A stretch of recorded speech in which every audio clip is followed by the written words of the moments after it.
Ejercicio número 11. Se dispone de un transformador de potencia asignada de 40 kVA y las tensiones nominales son de 10.000 voltios para el primario y 230 voltios para el secundario, ambos en valores eficaces, con una frecuencia de 50 Hz. Los parámetros de circuito equivalentes son resistencia del cobre R1 5 ohmios y R2 2,62 miliohmios, y las inductancias de pérdida de flujo son X1 J10 ohmios y X2 J5,3 miliohmios. Inciso A. Encontrar la tensión del secundario sabiendo que la impedancia de carga es 1,4 ohmios con un factor de potencia en atraso de 0,7. Inciso B. Determina el factor de potencia total del dispositivo. Inciso C. Calcule las caídas de tensión debidas a los defectos del transformador.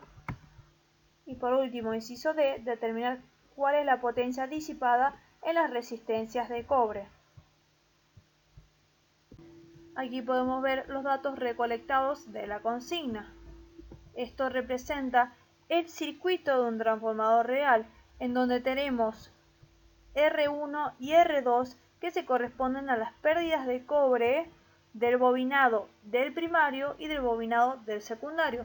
De igual forma, tenemos las reactancias que se deben al flujo de dispersión, que se corresponden JX1 al primario y JX2 al secundario. Y en el caso de un transformador real, las pérdidas en el hierro son distintas de cero, pero como en este caso la consigna no nos dice nada respecto a esto, vamos a considerar que no hay pérdidas en ese núcleo. Para comenzar tenemos que calcular la relación de transformación, que va a ser V1 sobre V2. En otras palabras, tensión del primario sobre tensión del secundario. Esto nos da como resultado 43,48. Teniendo ya la relación de transformación calculada, ahora tenemos que proceder a calcular las impedancias reflejadas. Aquí tenemos dos opciones: reflejar el primario en el secundario o el secundario en el primario. En este caso yo lo voy a hacer reflejando el secundario en el primario. Entonces tenemos el siguiente circuito. Aquí, como habíamos dicho, la rama paralela que se corresponde a las pérdidas en el núcleo de hierro será despreciada. Entonces calcularemos R2' como la relación de transformación al cuadrado por el valor de la resistencia del secundario, que nos da igual a 5 ohmios. Análogamente con la reactancia nos da igual a J10 ohmios. Para la carga, primero calcularemos el módulo de la misma forma que los casos anteriores, que nos dará 2646,5 ohmios. Y luego calcularemos con el factor de potencia cuál será el ángulo que tendrá esta carga, que será igual a 45,57 grados. La consigna nos dice que el factor de potencia está en atraso. Esto quiere decir que la corriente atrasa la tensión. Entonces el ángulo va a ser positivo. Esto ocurre cuando la carga es inductiva. Ahora, si tuviéramos una carga capacitiva, el ángulo sería negativo y el factor de potencia estaría en adelanto. Entonces, escrita ya la impedancia como fasor, nos quedaría igual a 2646,5 con un ángulo de 45,6 grados. Escribimos nuevamente los datos de la consigna y los obtenidos en la diapositiva anterior. Entonces, el circuito nos queda de la siguiente manera. Ahora tenemos que obtener cuánto vale la corriente I1. Para eso podemos aplicar las leyes de Kirchhoff.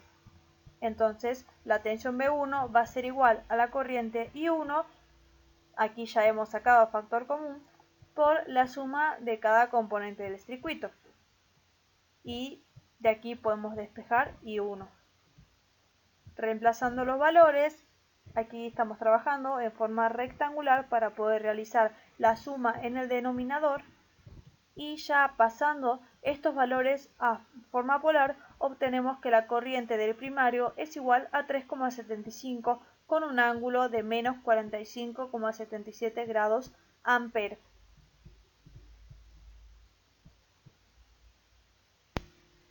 Para poder calcular la tensión que cae en la carga, en el secundario tenemos al menos dos posibilidades. A partir de la relación de transformación, obtener I2 como N por I1. De esta forma, la corriente en el secundario nos da 163,05 amperes y utilizando la ley de Ohm nos da que la tensión es 228,27 voltios. La otra opción es calcular la tensión que cae en la impedancia reflejada. Entonces esta va a ser igual a la corriente I1 de 3,75 amperes por la impedancia reflejada, que es 2646,5 ohmios, que nos da como resultado 9924,38 voltios. A partir de la siguiente relación, podemos obtener que dividiendo la tensión de la impedancia reflejada sobre la relación de transformación, la tensión va a ser 228,25 voltios, lo que es aproximadamente igual al valor obtenido con anterioridad. Inciso B. Calcular el factor de potencia total.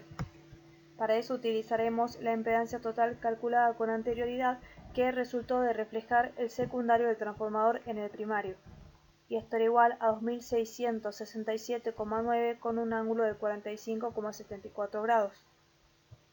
Recordando, el factor de potencia es el coseno del ángulo de la impedancia, que nos dio como resultado 0,69 aproximadamente. Inciso C. Calcular las caídas de tensión debido a defectos del transformador, en este caso será reflejado en el primario, por lo que la impedancia de pérdida será igual a 10 más J20, pasándolo a coordenadas polares será 22,36 con un ángulo de 63,43 grados. Aplicando la ley de Ohm, la caída de tensión será igual a 83,85 voltios. Inciso D. Calcular la potencia disipada por las resistencias.